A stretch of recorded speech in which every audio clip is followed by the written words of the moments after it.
excited pa kami sa nangyari ngayon. May marami pa kami sabihin ko sa may firepower yung team ngayon. Lahat pwede yung score any game. Sabi nga ni Coach, so parang against this team, Titan dapat sinabi nyo sa defense talaga yung kailang magpanalo sa amin. Kaya ginawa namin yung third quarter. Tapos nung parang mga huli, parang malaki na yung lamang, tapos nabayaan, garbage po. Pero hindi mo pwedeng rin kung maging great na team ka, dapat consistent ka. Malaro ka ng minutes sa loob, kailangan bigyan pa rin yung best mo. Tuloy-tuloy mo pa rin yung talakot.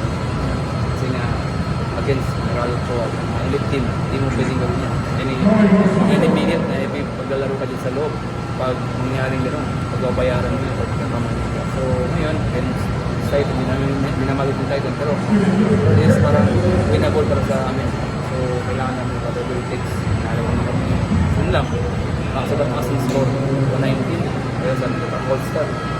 So, yun na. So, kaya bigyan namin pride yung sarili namin against another team. Mark, second straight game na kasi naka-predicts na Yes.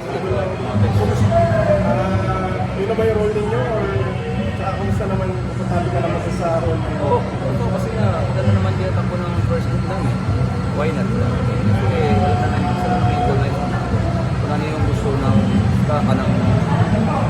ni Coach LA sa amin, embrace namin yun. Kasi nga, nalaki na ulit kayo kami. Wala kami lalaro kami sa laro. Naglalaro kami dyan. Mas lang maglalaro kami dyan. Bibigyan namin yung best namin. Sabi nga, Paul, hindi na high score na yun. Pero malaki na impact na ginawa. Kasi nga, hindi naman it's all about scoring. It's all about kung anong daling team, ano yung impact sa loob. Yun na yung pinagpapasaya namin yun. Gano'n ka impact dyan sa team, sa loob, na gagawin small things na gagawin mo. Sa big impact para sa team. Yung pagiging off the bench ba, Kuya Mark, nakakatulong din sa inyo kasi parang kanina ikaw yung nag-lead nung closing run nung fourth quarter. Malaking bagay sa amin kasi nga mileage sa amin din sa paglalaro namin. Para darating na kami sa playoff, so mas fresh kami. So yun naman yung usapan ng Coach LA. Yun naman kami sali namin na may plano sa amin, coach sa amin, special sa amin, kakaedad.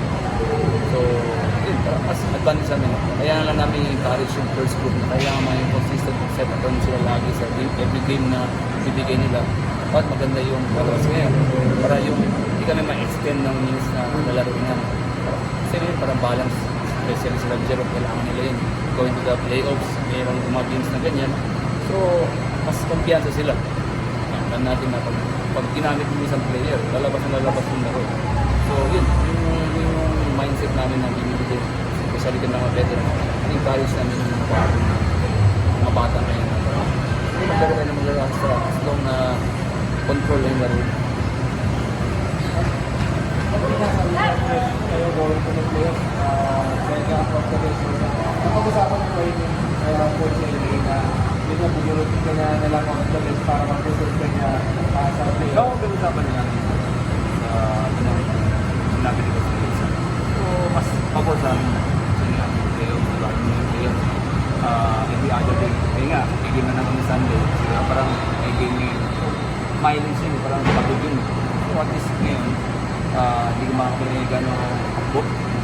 So, maganda para sa dito.